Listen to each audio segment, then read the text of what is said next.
I've been with Scania 5 years now, purely on the marine side. Previous to that, I was with Cummins for 27 years, so quite a lot of experience in the marine market. What I'm going to cover today, obviously you're all here for the IMO3, but I'd like to give you a little bit of introduction into Scania itself, and then I'll talk about some alternative fuels, and then we'll get into the IMO3. Scania was born in 1891 in a little town called Solitalia, which is just south of Stockholm. They initially started building rail cars, and then they went on to building bicycles, and then eventually engines, and then they went into truck. As everybody knows, the truck world, bus and coach. In 1950, they became the dealer and distributor for Volkswagen Beetle. So, and you'll see a little bit later when we move on that we've had a very good close relationship with Volkswagen ever since then. In the UK, we've got 90 dealers covering the UK, so it's well covered for breakdowns or any issues if you do have issues. So we build in Sweden and Brazil. They build all the engines. We have other plants around the world, Netherlands, India, Finland, Poland, and they're normally cab builders, chassis builders, and so forth. A few years ago, Volkswagen actually purchased Scania, so we are part of the Volkswagen Group, along with these other premium brands, Ducati, MAN, Scope, Bentley, Lamborghini. So it's quite a... Okay, alternative fuels. The engine here is an IMO2 engine. Any of our engines with PDE injectors can operate on 100% biofuel as long as it's to EN 14214. Okay. A couple of down things for that are we would expect a 5 to 7% reduction in power, and the other issue is with biofuel is actually storage. It deteriorates very quickly, and you start getting growth in there, which could create obviously problems within fuel systems and give you major issues. Alternatively, we can also operate 100% on HVO, hydrogenated vegetable oil. We would expect a 3 to 5% reduction in power with that, but you don't have the issues with that fuel in storage.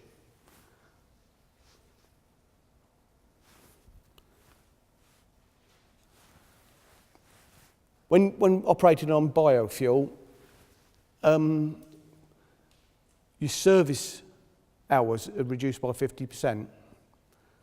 That is because the oil gets diluted by the biofuel actually entering the sump, and it doesn't burn off like diesel, so it halves your servicing hours. Okay. What is IMO3? Okay. IMO3 is reduction of NOx within the marine industry. Currently, it's only legislated in the USA, Canada, and the Caribbean areas. And the difference between IMO2 and IMO3 is IMO2 was 8.7 grams per kilowatt hour, and IMO3 is 2 grams per kilowatt hour, which is over a 70% reduction in NOx levels. Consequence of IMO3. Legislation for IMO, for engine manufacturers, has been quite a task. Nobody can meet IMO3 without having after treatment after the exhaust gases exit the engine. So that's why we're using the SCR system, which is a proven system. It's been in the truck world for around about 6 years now, and on the industrial, we've probably had that in there 4 to 5 years. Obviously, David, my colleague, used to be the Terex manager, sales manager. When it first went into the industrial market, we had major issues with contamination of the urea. When there was opening the tanks to fill them, there was dirt getting in there and everything, and we had quite a few failures that was pointed at Scania, but it was actually the way they was actually filling and operating the machinery. Okay, I'm just going to talk about some of the technical features. We'll look at the overview of the system. This is the system we've got. When we exit the engine, we go into a bypass valve. This is a safety valve. If there's any issues with the after treatment, the valve opens and it bypasses the exhaust gases. So you're basically switching back to IMO1/2, depending on when you're operational.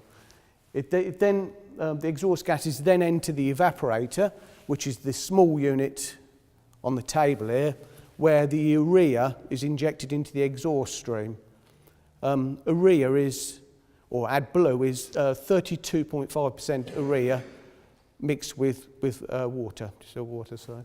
Once it leaves the evaporator, it goes into the catalytic converter, which is the larger unit, and then exits. Okay. It's quite a flexible system, as you can see on the picture on the right. You can mount it on top of the engine wherever you've got access to. Here's a couple of other pictures. The picture on the left is obviously the 13 litre, where you've got a single SCR unit, and on the right there's the 16 litre, where because of the exhaust gas flow increase, you still only have one evaporator, but you need 2 SCR catalytic converters. Okay, this is a picture of what it actually is. Number 5 there is a small tank we supply.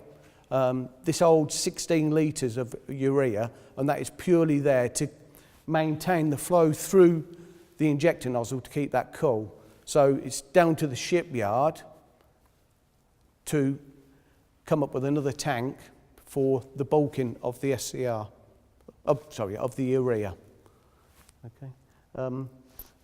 Scania supply that tank with the pump and a filter. You get the diverter valve and the evaporator and SCR unit. There's a NOx sensor before and after the after treatment. Okay. Installation. This is going to give some boat builders a little bit of an headache, I think. There are maximum distances that the units can be fitted between each other and leaving the engine. They're there. I don't need to go through all of those, but what you can have is a total of 540 degrees of bends once exiting the engine into the catalytic converter. So you can have 390s into the evaporator and then 390s into if the cat is required, or any combination of that.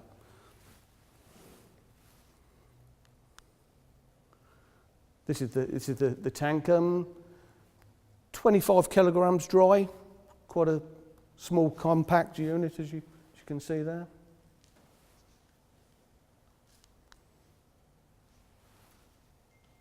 The SCR catalyst. This is available with or without insulation.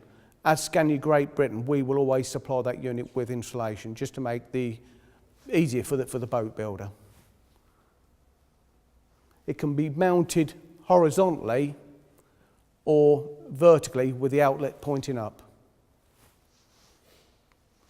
The evaporator, 17 kilograms.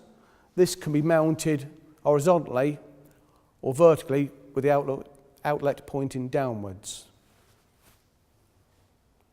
All in stainless steel, of course. This is the EVR, the routing valve, the bypass valve. It's electronically controlled by the engine management system, the S8.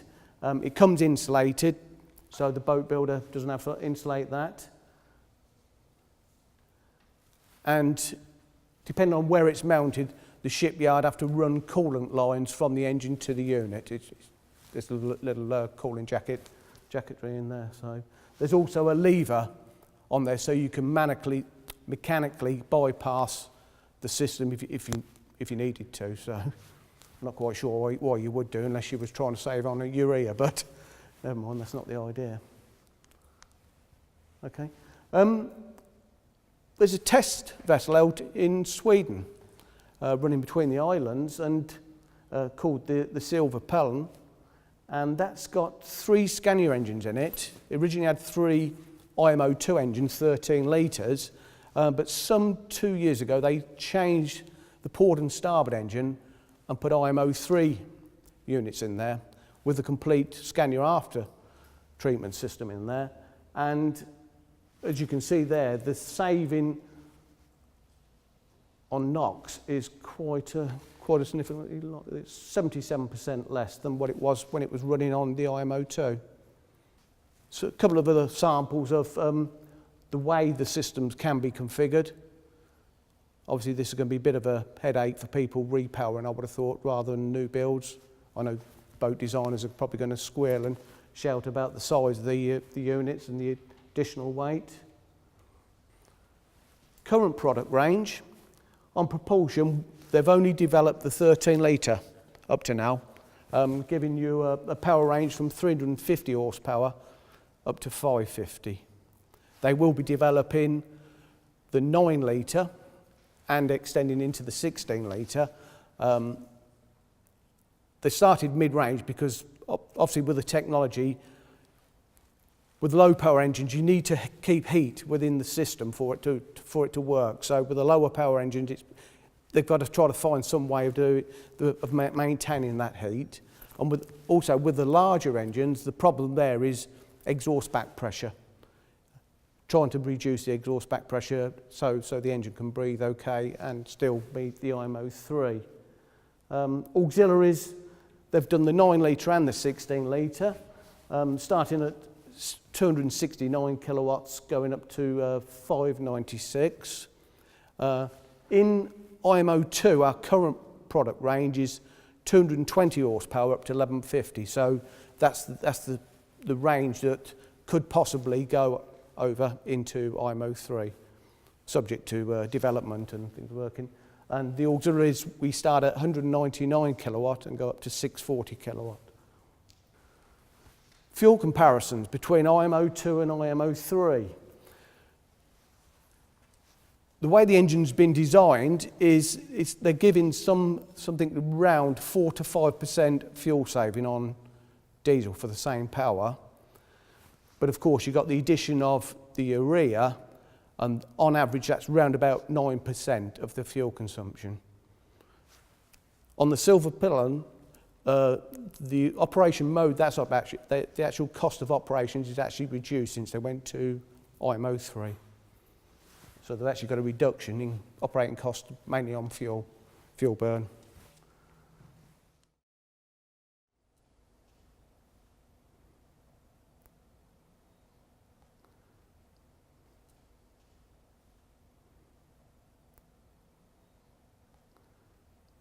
This is showing you the exhaust gases exiting the turbocharger. Shows you how it works.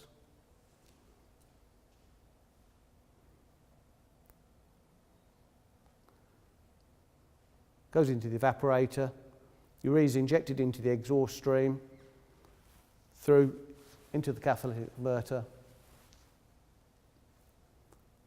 and then exits.